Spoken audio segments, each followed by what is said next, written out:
The General Dynamics F-111 Aardvark was a supersonic, medium-range interdictor and tactical attack aircraft that also filled the roles of strategic nuclear bomber, aerial reconnaissance, and electronic warfare aircraft in its various versions. Developed in the 1960s by General Dynamics, it first entered service in 1967 with the United States Air Force. The Royal Australian Air Force, RAF, also ordered the type and began operating F-111CS in 1973.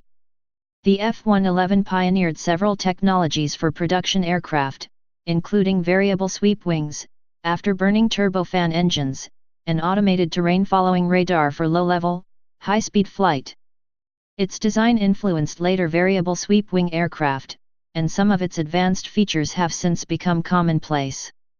The F-111 suffered a variety of problems during initial development.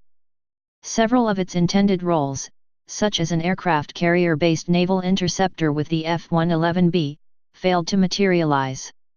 U.S. Air Force F-111 variants were retired in the 1990s, with the F-111FS in 1996 and F-111S in 1998. The F-111 was replaced in U.S. Air Force service by the F-15E Strike Eagle for medium-range precision strike missions, while the supersonic bomber role has been assumed by the B-1B Lancer. The RAF was the last operator of the F-111, with its aircraft serving until December 2010. Development. Early requirements. The May 1960 U-2 incident, in which an American CIA U-2 spy plane was shot down over the USSR, stunned the United States government. Besides greatly damaging US-Soviet relations, the incident showed that the Soviet Union had developed a surface-to-air missile that could reach aircraft above 60,000 feet. The United States Air Force Strategic Air Command, SAC, and the RAF Bomber Command's plans to send subsonic, high-altitude B-47 and V-bomber formations into the USSR were now much less viable. By 1960, SAC had begun moving to low-level penetration, which greatly reduced radar detection distances. At the time, SAMs were ineffective against low-flying aircraft, and interceptor aircraft had less of a speed advantage at low altitudes. The Air Force's Tactical Air Command, TAC, was largely concerned with the fighter-bomber and deep strike/interdiction roles. TAC was in the process of receiving its latest design, the Republic F-105 Thunder Chief, which was designed to deliver nuclear weapons fast and far, but required long runways. A simpler variable geometry wing configuration with the pivot points farther out from the aircraft's center line was reported by NASA in 1958, which made swing wings viable. This led Air Force leaders to encourage its use. In June 1960, the U.S. Air Force issued Specification SOR 183 for a long-range interdiction/strike aircraft able to penetrate Soviet air defenses at very low altitudes and high speeds. The specification also called for the aircraft to operate from short, unprepared airstrips. In the 1950s, the United States Navy sought a long-range, high-endurance interceptor aircraft to protect its carrier battle groups against long-range anti-ship missiles launched from Soviet jet bombers and submarines. The Navy needed a Fleet Air Defense (FAD) fighter with a more powerful radar, and longer-range missiles than the F-4 Phantom II to intercept both enemy bombers and missiles. Seeking a FAD fighter, the Navy started with the subsonic, straight-winged aircraft, the Douglas F-6D Missler in the late 1950s. The Missler was designed to carry 6 long-range missiles and loiter for 5 hours, but would be defenseless after firing its missiles. The program was formally cancelled in 1961. The Navy had tried variable geometry wings with the XF-10F Jaguar, but abandoned it in the early 1950s. It was NASA's simplification which made the variable geometry wings practical. By 1960, increases in aircraft weights required improved high-lift devices, such as variable geometry wings. Variable geometry offered high speeds, and maneuverability with heavier payloads, long range, and the ability to take off and land in shorter distances. Tactical Fighter Experimental, TFX. The U.S. Air Force and Navy were both seeking new aircraft when Robert McNamara was appointed Secretary of Defense in January 1961. The aircraft sought by the two armed services shared the need to carry heavy armament and fuel loads, feature high supersonic speed, twin engines, and 2 seats, and probably use variable geometry wings. On February 14, 1961, McNamara formally directed the services to study the development of a single aircraft that would satisfy both requirements. Early studies indicated that the best option was to base the design on the Air Force requirement, and use a modified version for the Navy. In June 1961, Secretary McNamara ordered the go-ahead of Tactical Fighter Experimental, TFX, despite Air Force and Navy efforts to keep their programs separate. The Air Force and the Navy could agree only on swing-wing, 2-seat, twin-engine design features. The Air Force wanted a tandem-seat aircraft for low-level penetration ground attack, while the Navy wanted a shorter, high-altitude interceptor with side-by-side seating to allow the pilot and radar operator to share the radar display. Also, the Air Force wanted the aircraft designed for 7.33 grams with Mach 2.5 speed at altitude and Mach 1.2 speed at low level with an approximate length of 70 feet, 21.3 m. The Navy had less strenuous requirements of 6 grams with Mach 2 speed at altitude and high subsonic speed, approximate Mach 0.9, at low level with a length of 56 feet, 17.1 m. The Navy also wanted the aircraft with a nose large enough for a 48 in, 1.2 m, diameter radar dish. McNamara developed a basic set of requirements for TFX based largely on the Air Force's requirements and, on September 1, 1961, ordered the Air Force to develop it. A request for proposals, RFP, for the TFX was provided to industry in October 1961. In December, proposals were received from Boeing, General Dynamics, Lockheed, McDonnell, North American, and Republic. The evaluation group found all the proposals lacking, but Boeing and General Dynamics were selected to submit enhanced designs. Boeing's proposal was recommended by the selection board in January 1962, with the exception of the engine, which was not considered acceptable.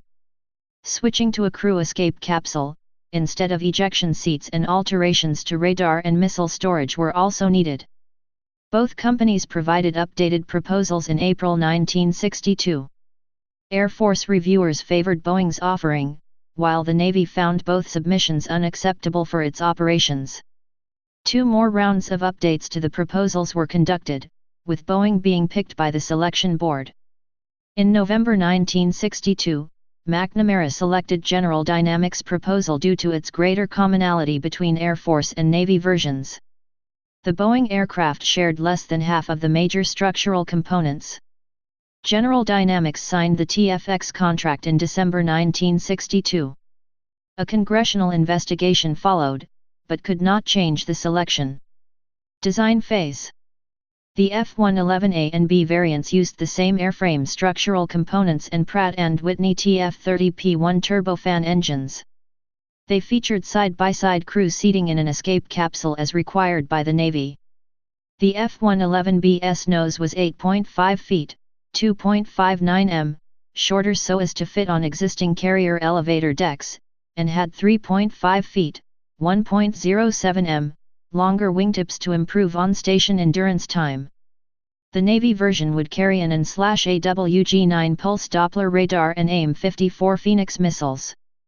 The Air Force version would carry the AN/APQ-113 attack radar and the AN/APQ-110 terrain-following radar and air-to-ground armament. A team of engineers at General Dynamics was led by Robert H. Widmer.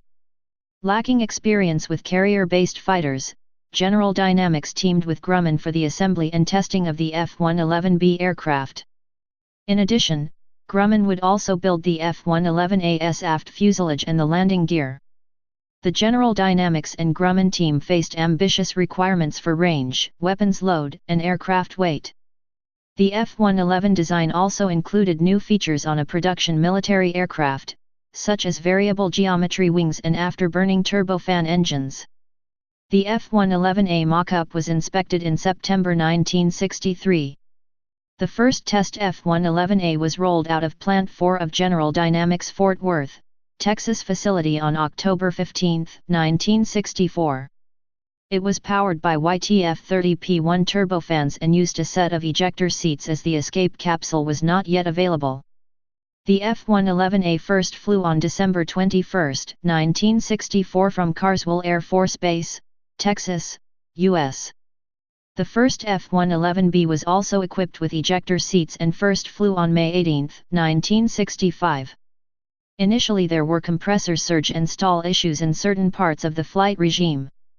NASA, the Air Force, and General Dynamics studies resulted in the engine inlet design being modified in 1965–66, ending with the triple plow I and triple plow II designs. The F-111A achieved a speed of Mach 1.3 in February 1965 with an interim intake design. Cracks in the F-111's wing attach points were first discovered in 1968 during ground fatigue testing. An F-111 crashed the following year due to this issue. The attach structure required redesign and testing to ensure adequate design and workmanship. Flight testing of the F-111A ran through 1973. The F-111B was cancelled by the Navy in 1968 due to weight and performance issues, along with the need for additional fighter requirements. The F-111C model was developed for Australia. Subsequently, the improved F-111E, F-111D, F-111F models were developed for the U.S. Air Force. The strategic bomber FB-111A and the F-111 electronic warfare versions were later developed for the U.S. Air Force. Production ended in 1976 after 563 F-111 aircraft were built. Design Overview. The F-111 was an all-weather attack aircraft, capable of low-level penetration of enemy defenses to deliver ordnance on the target. The F-111 featured variable geometry wings, an internal weapons bay and a cockpit with side-by-side seating. The cockpit was part of an escape crew capsule. The wing sweep varied between 16 degrees and 72.5 degrees, full forward to full sweep. The wing included leading-edge slats and double-slotted flaps over its full length. The airframe was made up mostly of aluminium alloys with steel, titanium, and other materials used in places. The fuselage was made of a semi-monocoque structure with stiffened panels and honeycomb structure panels for skin. The F-111 used a three-point landing gear arrangement, with a two-wheel nose gear and two single-wheel main landing gear units. The landing gear door for the main gear, which was positioned in the center of the fuselage, also served as a speed brake in flight. Most F-111 variants included a terrain-following radar system connected to the autopilot. The aircraft was powered by two Pratt & Whitney TF-30 afterburning turbofan engines. The F-111's variable geometry wings, escape capsule, terrain-following radar, and afterburning turbofans were new technologies for production aircraft. Armament Weapons Bay. The F-111 featured an internal weapons bay that could carry bombs, a removable 20mm M61 cannon, or auxiliary fuel tanks. For bombs, the bay could hold two 750 pounds, 340 kilograms, M117 conventional bombs, one nuclear bomb or practice bombs. The F-111B for the U.S. Navy was to carry two AIM-54 Phoenix long-range air-to-air missiles in the bay. The cannon had a large 2,084 round ammunition tank, and its muzzle was covered by a fairing. However, it was rarely fitted on F-111s. The F-111C and F-111F were equipped to carry the AN/AVQ-26 PAVE TAC targeting system on a rotating carriage that kept the pod protected within the weapons bay when not in use. PAVE TAC featured a forward-looking infrared, FLIR, sensor, optical camera, and laser rangefinder/designator. The PAVE TAC pod allowed the F-111 to designate targets and drop laser-guided bombs on them. Australian RF-111CS carried a pallet of sensors and cameras for aerial reconnaissance use. The FB-111 could carry two AGM-69 SRAM air-to-surface nuclear missiles in its weapons bay. General Dynamics trialed an arrangement with two AIM-9 Sidewinder air-to-air missiles carried on rails in a trapeze arrangement from the bay, but this was not adopted. Early F-111 models had radars equipped to guide the AIM-7 Sparrow medium-range air-to-air missile, but it was never fitted. External ordnance. Each wing was equipped with 4 underwing pylons. The inner 2 pylons on each wing rotated to align with the fuselage, while the outer 2 were fixed. Each pylon had a capacity of 5,000 pounds, 2,300 kilograms. Various bombs and missiles could be carried on the pylons. Auxiliary fuel drop tanks with 600 US gallons, 2,300 liters, capacity each could be fitted. The design of the F-111's fuselage prevented the carriage of external weapons under the fuselage, but 2 stations were available on the underside for electronic countermeasures, ECM, pods and / or data link pods. One station was on the weapons bay, and the other on the rear fuselage between the engines. The F-111's maximum practical weapons load was limited, since the fixed pylons could not be used with the wings fully swept. Tactical F-111s were fitted with shoulder rails on the 4 inner swiveling pylons to mount AIM-9 Sidewinder air-to-air missiles for self-defense. Australian F-111Cs were equipped to launch the Harpoon anti-ship missile, and the Popeye standoff missile. FB-111s could carry the same conventional ordnance as the tactical variants, but their wing pylons were more commonly used for either fuel tanks or strategic nuclear gravity bombs. They could carry up to 4 AGM-69 SRAM nuclear missiles on the pylons. Historical significance. The F-111 was the first production variable geometry wing aircraft. Several other types have followed with similar swing wing configuration, including the Soviet Sukhoi Su-17 Fitter, 1965, Mikoyan Gurevich MiG-23 Flogger, 1967, Tupolev Tu-22M Backfire, 1969, Sukhoi Su-24 Fencer, 1970, and Tupolev Tu-160 Blackjack, 1981, the U.S. Rockwell B-1 Lancer Bomber, 1974, and the European Panavia Tornado, 1974. The Sukhoi Su-24 was very similar to the F-111. The U.S. Navy's role intended for the F-111B was instead filled by another variable geometry design, the Grumman F-14 Tomcat. Operational history.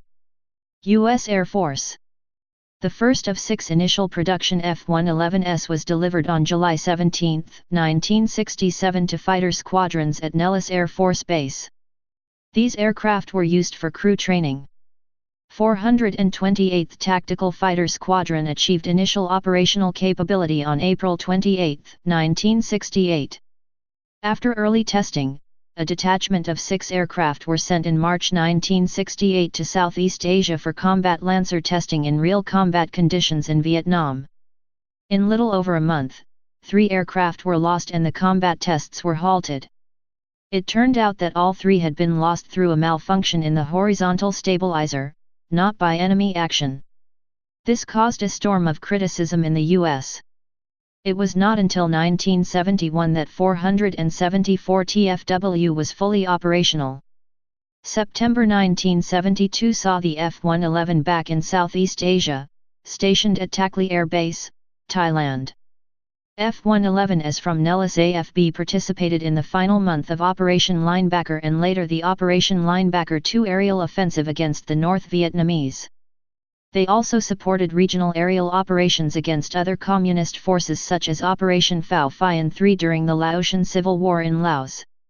F-111 missions did not require tankers or ECM support, and they could operate in weather that grounded most other aircraft. One F-111 could carry the bomb load of 4 McDonnell Douglas F-4 Phantom IIS. The worth of the new aircraft was beginning to show. F-111s flew more than 4,000 combat missions in Vietnam with only 6 combat losses. From July 30, 1973 F-111s of the 347th Tactical Fighter Wing, 347th TFW, were stationed at Takli Air Base. The 347th TFW conducted bombing missions in Cambodia in support of Khmer Republic forces until August 15, 1973 when U.S. combat support ceased in accordance with the Case Church Amendment.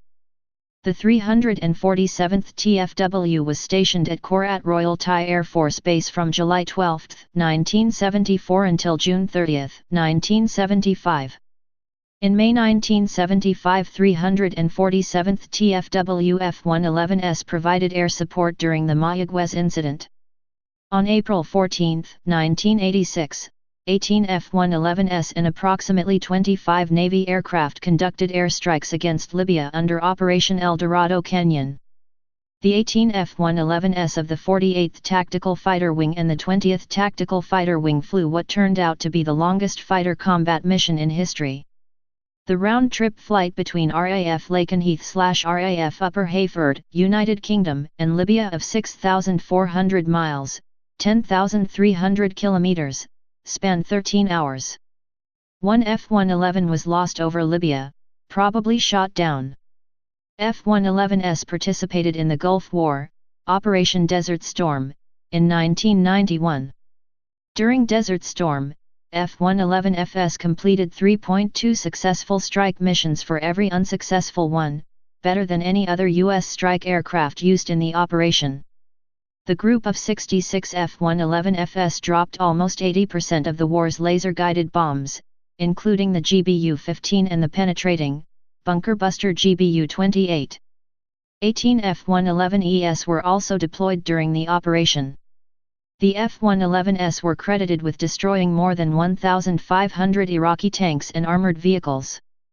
Their use in the anti-armor role was dubbed tank plinking. The F-111 was in service with the U.S. Air Force from 1967 through 1998. The Strategic Air Command had FB-111S in service from 1969 through 1992. At a ceremony marking the F-111S U.S. Air Force retirement, on July 27, 1996, it was officially named Aardvark, its long-standing unofficial name. The U.S. Air Force retired the F-111 electronic warfare variant in 1998. Royal Australian Air Force. The Australian government ordered 24 F-111C aircraft to replace the RAF's English Electric Canberras in the bombing and tactical strike role. While the first aircraft was officially handed over in September 1968, structural issues delayed the entry into service. The first F-111C was accepted at Nellis Air Force Base on March 15, 1973. The RAF's first 6 F-111Cs arrived at Amberley on July 1, 1973, and 3 subsequent flights of 6 F-111S arrived on July 27, September 28 and December 4. F-111Cs were allocated to No. 1 Squadron and No. 6 Squadron, under the control of No. 82 Wing. In Australia, the F-111 was affectionately known as the Pig, due to its long snout and terrain-following ability. The purchase proved to be highly successful for the RAF. Although it never saw combat, the F-111C was the fastest, longest-range combat aircraft in Southeast Asia. Aviation historian Alan Stevens has written that they were the preeminent weapons system in the Asia-Pacific region throughout their service and provided Australia with a genuine, independent strike capability. Benny Murdani, Indonesian defence minister in the 1980s, told his Australian counterpart Kim Beazley that when others became upset with Australia during Indonesian cabinet meetings, Murdani told them, "Do you realise the Australians have a bomber that can put a bomb through that window onto the table here in front of us?" Australian F-111s were bombed up at RAF Base Tyndall ready to attack Indonesian forces and command systems during the tension in 1999 during the establishment of East Timor's independence and the deployment of the Australian-led International Force for East Timor. In 2006, an RAF F-111 was chosen to scuttle the North Korean ship Pongsu that had been seized in 2003 in one of the largest drug hauls in Australia. The Pongsu was sunk on March 23, 2006 by 2 GBU-10 Paveway 2 laser-guided bombs. The drawdown of the RAF's F-111 fleet began with the retirement of the F-111G models operated by No. 6 Squadron in late 2007.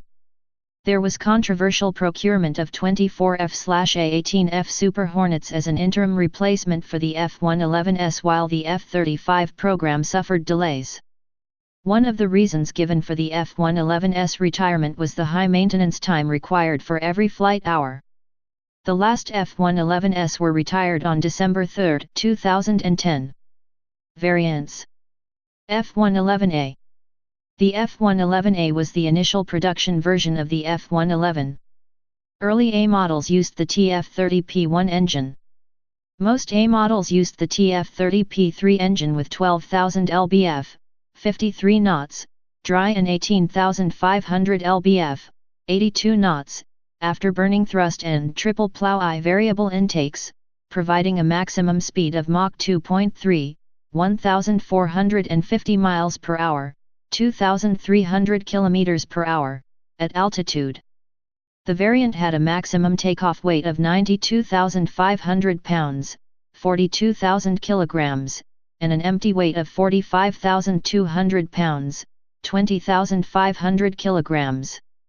The A models marked the first avionics suite included the General Electric and /APQ-113 attack radar mated to a separate Texas Instruments and /APQ-110 terrain following radar lower in the nose and a Litton AJQ-20 inertial navigation and NAV/attack system.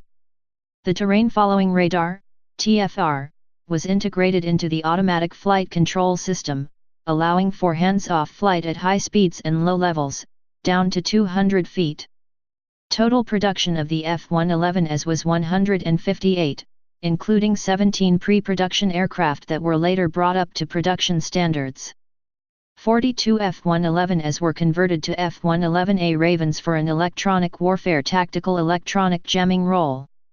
In 1982, 4 surviving F-111S were provided to Australia as attrition replacements and modified to F-111C standard. These were fitted with the longer span wings and reinforced landing gear of the C model. 3 pre-production F-111A were provided to NASA for various testing duties. The 13th F-111A was fitted with new wing designs for the transonic aircraft technology and advanced fighter technology integration programs in the 1970s and 1980s. It was retired to the United States Air Force Museum at Wright-Patterson Air Force Base in 1989. The remaining unconverted F-111s were mothballed at Aerospace Maintenance and Regeneration Center at Davis-Monthan Air Force Base in June 1991. F-111B. The F-111B was to be a Fleet Air Defense (FAD) fighter for the U.S. Navy, fulfilling a naval requirement for a carrier-based fighter aircraft capable of carrying heavy, long-range missiles to defend aircraft carriers and their battle groups from Soviet bombers and fighter bombers equipped with anti-ship missiles. General Dynamics, lacking experience with carrier-based aircraft, partnered with Grumman for this version. The F-111B suffered development problems and Navy requirements changed to an aircraft with maneuverability for dogfighting. The swing wing configuration, TF-30 engines, AIM-54 Phoenix air-to-air missiles and AWG-9 radar developed for this aircraft were used on its replacement, the Grumman F-14 Tomcat. The Tomcat would be large enough to carry the AWG-9 and Phoenix weapons system while exceeding both the F-111S and the F-4S maneuverability. F-111C. The F-111C is the export version for Australia, combining the F-111A with longer F-111B wings and strengthened FB-111A landing gear. Australia ordered 24 F-111S and, following delays, the Royal Australian Air Force accepted the aircraft in 1973. 4 were converted to the RF-111C reconnaissance variant in 1979–80. Australia also purchased 4 ex-US Air Force F-111s and converted them to C standard. F-111C aircraft received avionics, weapons system, and other upgrades during their time in service. The RAF retired its last F-111CS in December 2010. F-111D. The F-111D was an upgraded F-111A equipped with newer Mark II avionics, more powerful engines, improved intake geometry, and an early glass cockpit. The variant was first ordered in 1967 and delivered from 1970 to 73. The F-111D reached initial operational capability in 1972. Deliveries were delayed due to avionics issues. 96 F-111DS were built. The sole operator of this variant was the 27th TFW stationed at Cannon AFB, New Mexico. The F-111D used the new triple plow 2 intakes, which were located 4 inches, 100 mm, further away from the airframe to prevent engine ingestion of the sluggish boundary layer air that was known to cause stalls in the TF30 turbofans. It had more powerful TF30P9 engines with 12,000 lbf, 53 knots, dry and 18,500 lbf, 82 knots, afterburning thrust. The Mark II avionics were digitally integrated microprocessor systems, some of the first used by the U.S. Air Force, offering tremendous capability, but substantial problems. The Rockwell Autonetics digital bombing navigation system included inertial navigation system, AN/APQ-130 attack radar system and Doppler radar. It also included digital computer set and multifunction displays, MFDs. The terrain-following radar was the Sperry AN/APQ-128. The attack radar featured a Doppler beam sharpening, moving target indication, MTI, and continuous wave radar for guiding semi-active radar homing missiles. It took years to improve the reliability of the avionics, but issues were never fully addressed. The F-111D was withdrawn from service in 1991 and 1992. F-111E. The F-111E was a simplified, interim variant ordered after the F-111D was delayed. The F-111E used the triple plow 2 intakes, but retained the F-111A STF-30P3 engines and marked the first avionics. The weapon stores management system was improved and other small changes made. The E model was first ordered in 1968 and delivered from 1969 to 71. It achieved initial operational capability in 1969. The variant's first flight occurred on August 20, 1969. 94 F-111ES were built. Many F-111ES were assigned to the 20th TFW at Upper Hayford, UK until 1991. The avionics were upgraded on some E models as part of an avionics modernization program. The variant served in 1990 to 91 during the Gulf War. Some F-111ES received improved TF-30P109 engines in the early 1990s. All F-111ES were retired to a mark by 1995. F-111F. The F-111F was the final F-111 variant produced for Tactical Air Command, with a modern, but less expensive, Mark IIB avionics system. The U.S. Air Force approved development of the variant in 1969. It also included the more powerful TF-30P100 engine and strengthened wing carry-through box. 106 were produced between 1970 and 1976. The F-111F's Mark IIB avionics suite used a simplified version of the FB-111AS radar, the AN/APQ-144, lacking some of the strategic bomber's operating modes but adding a new 2.5 miles, 4.0 kilometers, display ring. Although it was tested with digital moving target indicator, MTI, capacity, it was not used in production sets. The Mark IIB avionics combined some Mark II components with FB-111A components, such as the AN/APQ-146 terrain-following radar. The F-111ES weapon management system was also included. The F model used the triple plow 2 intakes, along with the substantially more powerful TF-30P100 turbofan with 25,100 lbf, 112 knots, afterburning thrust, 35% more thrust than the F-111A and E. An adjustable engine nozzle was added to decrease drag. The P100 engine greatly improved the F-111F's performance. The engines were upgraded to the TF-30P109 version, later in the 1985-86 time frame.